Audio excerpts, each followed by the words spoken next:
Hello everyone. Hello Star Nation. Hello Instagram. How you doing tonight? I hope that you guys are ready for our talk tonight. We are going to be talking about what type of spender are you? And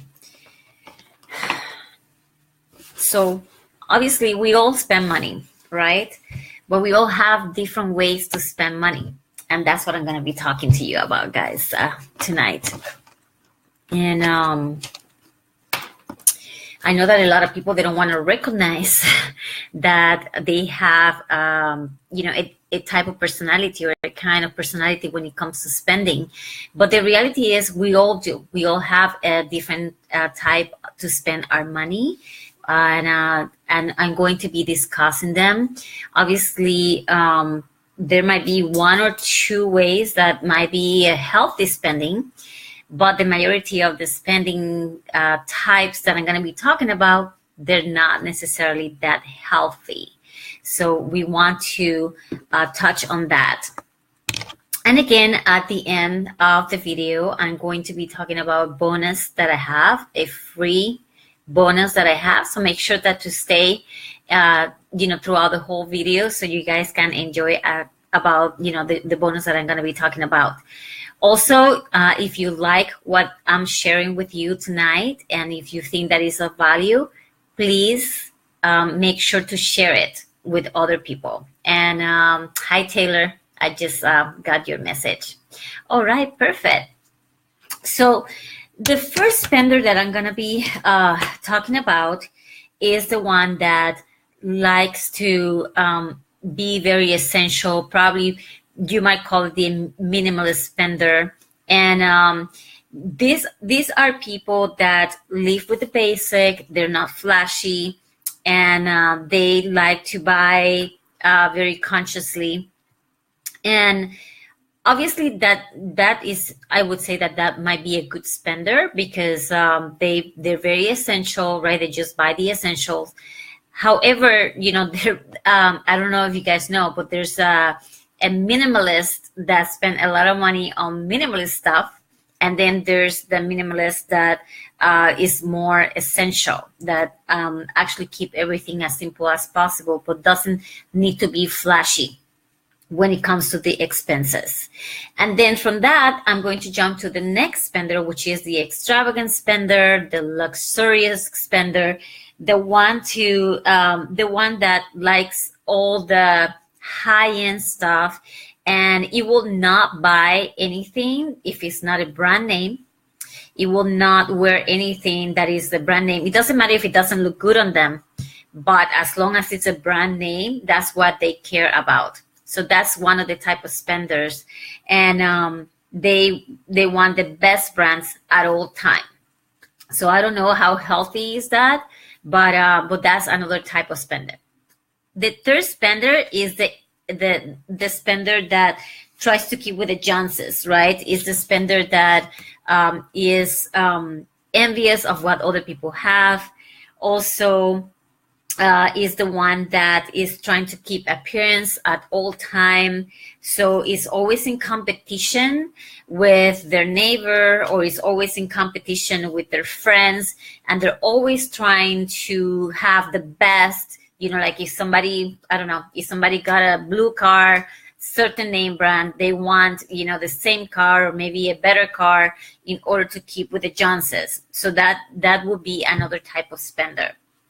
The next spender is the entitled spender. These are the type of people that think that they work hard, so they deserve, everything. And I have seen, this type of people that feel entitled, and because they work hard, and unfortunately, because they think that they deserve it, they get into a lot of debt. And they don't know how to manage that, and it's all about them a lot of times too. Like they don't really care about what their family, spouse, kids, because it's all about them, because they are the ones that are bringing the money into the house. They cannot think about that, it's a family or we are a couple. No, I'm the man in the house, or I'm the one that is bringing the money. Therefore, I'm the one entitled to get the things that I want, and give you guys the minimum. So that's another type of spender. The next one is the emotional spender. We all know about that. I have even fallen into that, right? You go through a relationship breakup, or you're feeling depressed, or things are not going the way you want.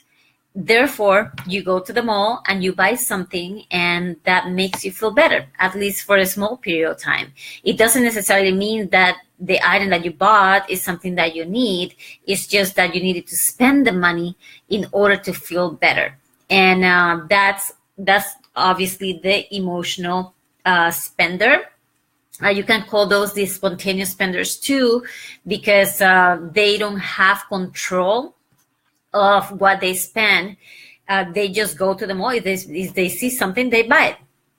That's pretty much it, without thinking of the consequences of what is that going to do with their budget, or what's that going to do with their income, or how is that going to affect their future, right? The other spender, let me see. I made a list, as you can see. I don't want to miss any of them.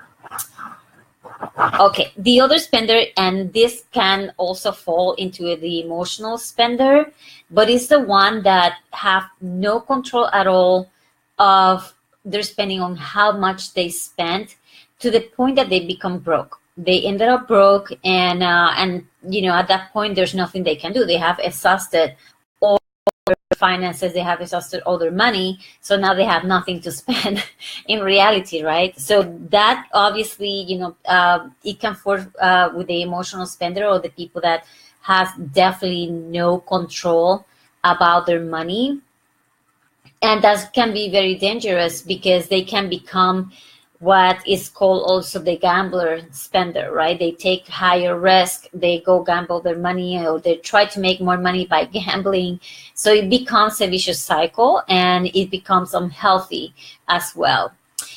Some gamblers, they have this optimistic outlook that things are gonna get better, that that it's worth it to take risk.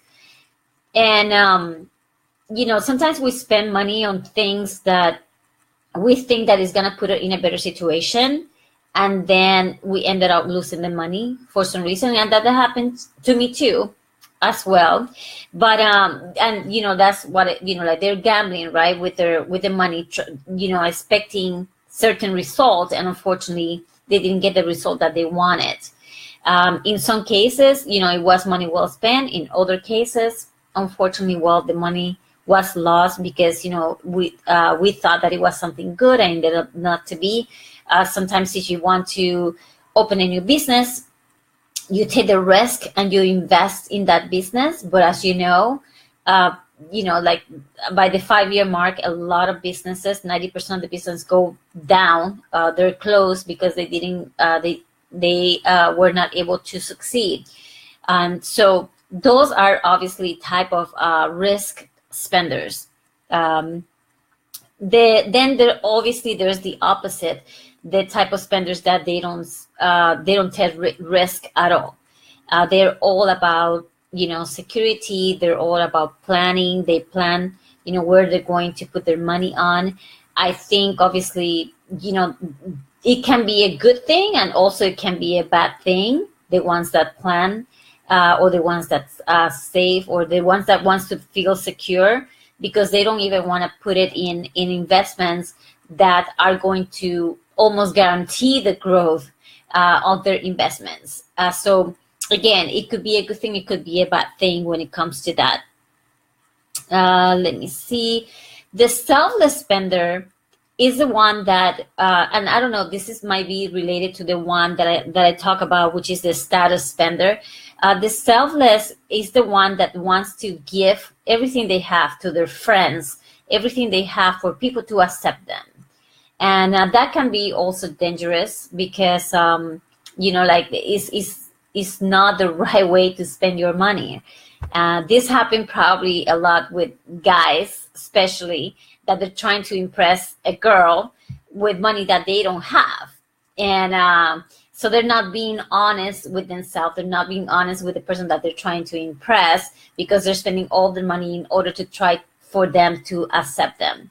And this could also happen with friends. You know, you're trying to impress your friends, and you want to give them the best gift, and you want to, or your family, you love them so much that you do anything for them, but at the same time, you're becoming bankrupt. You're affecting your income, or even the income of the people that are closer to you.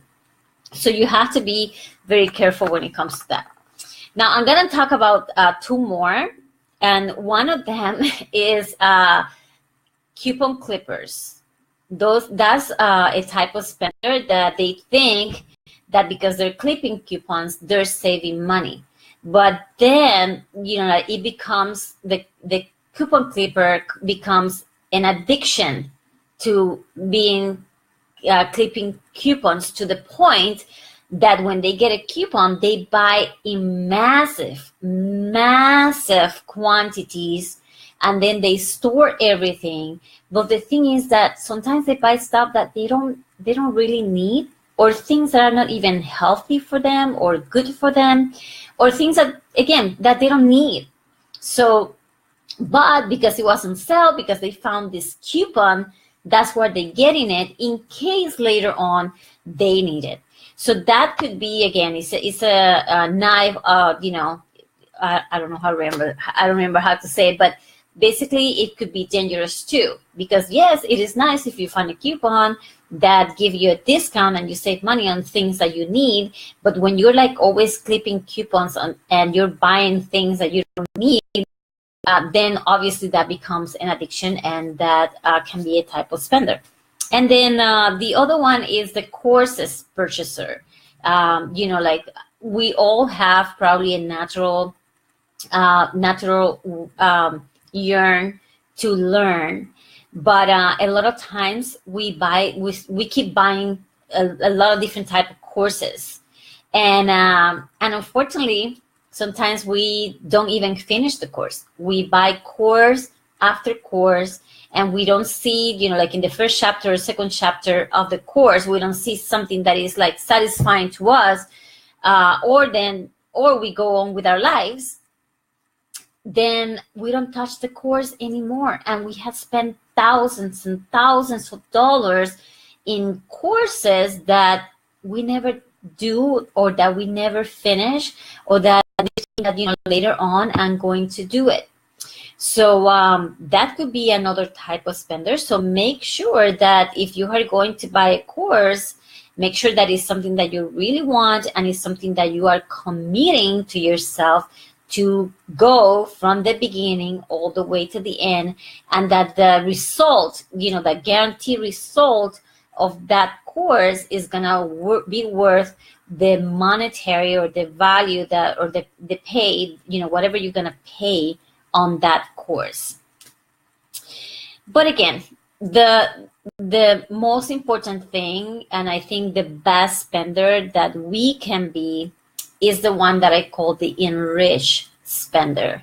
And the enriched spender is the one that plans, you know, they budget, they plan where they're gonna put their money, how are they going to spend, because they want to make sure that they put money aside for the things that matters the most to them, right? For example, if for them it's important to take a trip with their family or plan a vacation with their family, they're control their spendings on things that they don't really need right away, right? It's kind of like delayed gratification.